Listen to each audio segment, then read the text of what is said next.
Shalom peuple de Dieu, shalom bien-aimés frères et sœurs, en Christ, chers auditeurs de la radio Éveil charismatique catholique, la voix de la Trinité. Je vous salue en ce matin dans le puissant et précieux nom de notre Seigneur Jésus-Christ de Nazareth. C'est votre frère Afi. Nous allons méditer la parole de Dieu en ce matin qui est tirée de Jean 14. Jean 14 à partir du verset 27. Jésus dit, en ce temps-là, Jésus disait à ses disciples, je vous laisse la paix et je vous donne ma paix. Ce n'est pas à la manière du monde que je vous la donne. Que votre cœur ne soit point bouleversé ni effrayé.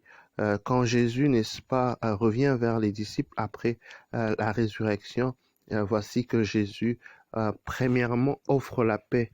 Pourquoi? Parce que le Seigneur sait que sur cette terre des hommes, il y a des problèmes, il y a ces situations qui voudra au fait vouloir nous enlever la paix. Quand nous regardons le monde dans lequel nous vivons, quand nous regardons la pandémie autour de nous, quand nous regardons parfois l'état de l'économie, quand nous regardons parfois les guerres à gauche, à droite, quand nous regardons les fléaux, les problèmes de ce monde bien-aimé, cela vient parfois vouloir enlever la paix dans le cœur des frères et sœurs en Jésus-Christ de Nazareth ou encore sur les habitants de la terre.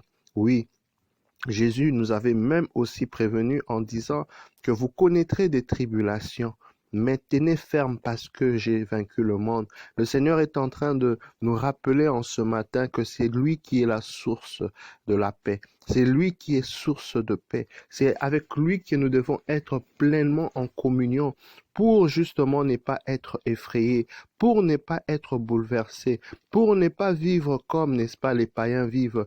Ils vivent comme s'ils n'ont pas d'espérance, ils ont peur, ils sont effrayés par les événements de la vie. Bien-aimé, j'aimerais t'encourager en ce matin justement de demeurer en communion parfaite avec notre Seigneur Jésus-Christ de Nazareth, de demeurer, n'est-ce pas, uni à Christ parce que c'est lui qui te donne la paix, c'est lui qui est ta paix, c'est lui qui est ton assurance, bien-aimé dans le Seigneur.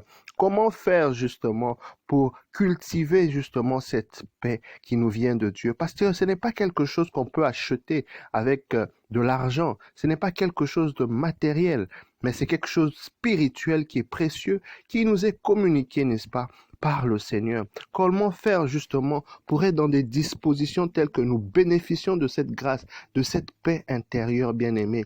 Il y a des gens qui ont de l'argent, qui ont des millions, il y a des gens qui ont autre chose, mais quand tu manques la paix, quand il n'y a pas de paix, quand il n'y a pas de paix, dans le cœur bien-aimé, c'est un grand problème.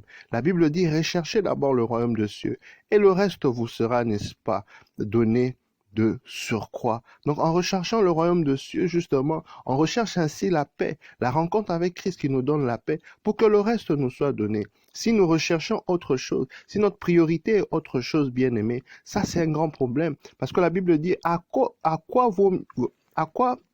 vaut à quelqu'un de gagner le monde s'il venait, n'est-ce pas, de perdre son âme. Autrement dit, de ne pas être en communion avec Dieu, de ne pas avoir la paix intérieure. Donc j'aimerais bien aimer en ce matin aussi t'encourager à refocaliser justement tes priorités, à redéfinir tes priorités, à redéfinir, n'est-ce pas, ta relation, ta marche avec le Seigneur. Qu'est-ce qui est le plus important pour toi dans la vie? Qu'est-ce qui est le plus important pour toi? La mission pour laquelle nous avons été d'abord envoyés sur terre, c'est de servir le Seigneur. C'est, n'est-ce pas, d'être, n'est-ce pas, en service pour notre Seigneur et Sauveur. Que fais-tu du temps, n'est-ce pas, que le Seigneur t'accorde? Que fais-tu, n'est-ce pas, du temps que le Seigneur t'accorde, des ressources que le Seigneur t'accorde? Est-ce que le Seigneur est la priorité de ta vie? Est-ce que le Seigneur, n'est-ce pas, est ton amour à tel point que justement tu exprimes, tu poses des actes pour lui montrer qu'il est, n'est-ce pas, le centre de ta vie? J'aimerais t'encourager, bien-aimé, en ce matin, de faire de Jésus le centre de ta vie, de faire du Seigneur, justement, celui qui est là, le centre de toutes choses, de toutes tes priorités, justement, en menant cette vie où la priorité est tournée vers le Seigneur, une vie de prière, une vie de méditation, une vie où tu commences la journée, n'est-ce pas, en bénissant le Seigneur, en recherchant la face du Seigneur tout d'abord, avant de sortir, planifier sa journée dans la prière, être en communion parfaite pendant la journée, avoir des moments où tu parles au Seigneur, où tu es en communion, où tu es alerté parce que Jésus a dit, veillez et priez afin de ne pas tomber, n'est-ce pas, en tentation. Avant de dormir, recherchez le Seigneur. La Bible dit prier à chaque instant. Donc j'aimerais par là dire, bien-aimé, être en communion parfaite parce que c'est cela justement qui te donnera la paix. C'est par là que le Seigneur va te ravitailler. Dans le livre de Philippiens, la Bible nous dit, ne vous inquiétez de rien, mais en toute chose, n'est-ce pas, suppliez le Seigneur et faites des prières en ayant un cœur reconnaissant. En ayant un cœur reconnaissant. Ainsi, la paix de Dieu qui surpasse toute chose, n'est-ce pas, vous sera donnée par Dieu et il maintiendra vos pensées unies à son Fils Jésus-Christ. Voilà comment aussi, justement, être dans des dispositions telles que la paix du cœur et notre partage en étant reconnaissant. Bien-aimé, j'aimerais t'inviter en ce matin d'éviter de se lamenter, d'éviter de se plaindre parce que cela ouvre une porte qui vient justement enlever la paix dans ton cœur. Cela vient combattre la paix intérieure, pourtant que le Seigneur voudrait bien que tu puisses en bénéficier simplement en étant reconnaissant, en étant, n'est-ce pas, en état de grâce perpétuelle. Il faudra, bien aimer, toujours trouver une raison pour dire des choses positives. Il faudra toujours trouver une raison pour voir quelque chose de bien.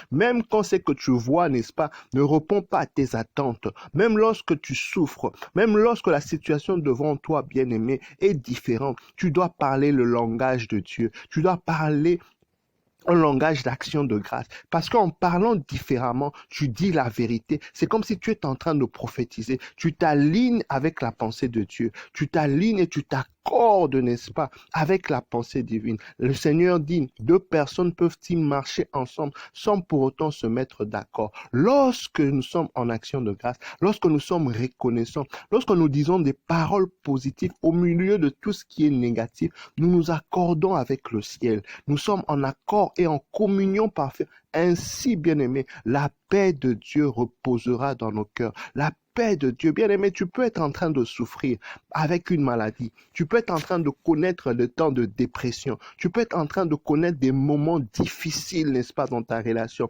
Des moments difficiles, n'est-ce pas, dans un aspect ou autre de ta vie. Mais dans ce temps, le Seigneur te tend la main et la qualité de ce que tu dis déterminera, bien-aimé, comment est-ce que la paix de Dieu va remplir ton cœur. Le Seigneur te tend la main, mais il aimerait, bien aimé, que tu sois reconnaissant. Sois reconnaissant du souffle de vie qu'il t'a donné. Oui, si tu es encore debout, si tu as encore le souffle de vie, c'est parce que le Seigneur aimerait encore agir et faire quelque chose dans ta vie. Parce que le Seigneur aimerait encore changer quelque chose. Il aimerait encore te guérir. Il aimerait encore t'utiliser pour que tu sois un instrument parfait entre ses mains. Alléluia.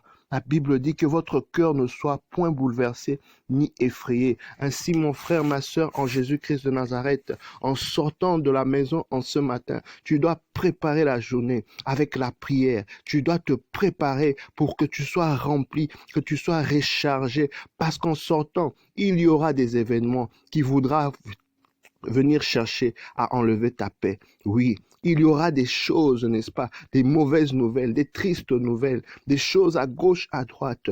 Mais j'aimerais t'inviter en ce matin de regarder à Jésus, de demeurer en communion parfaite avec Jésus, d'être reconnaissant, d'être, n'est-ce pas, en état perpétuel d'action de grâce, bien-aimé,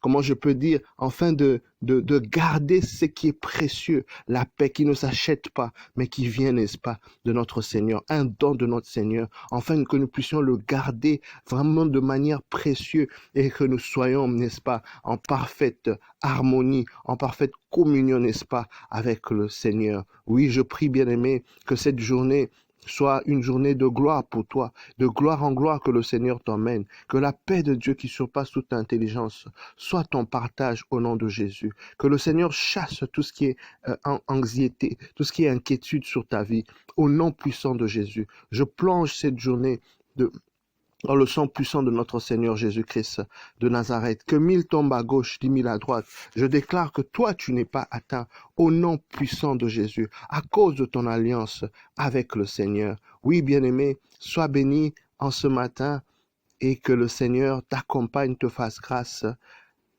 Je me recommande à vos prières et à très bientôt. Bye.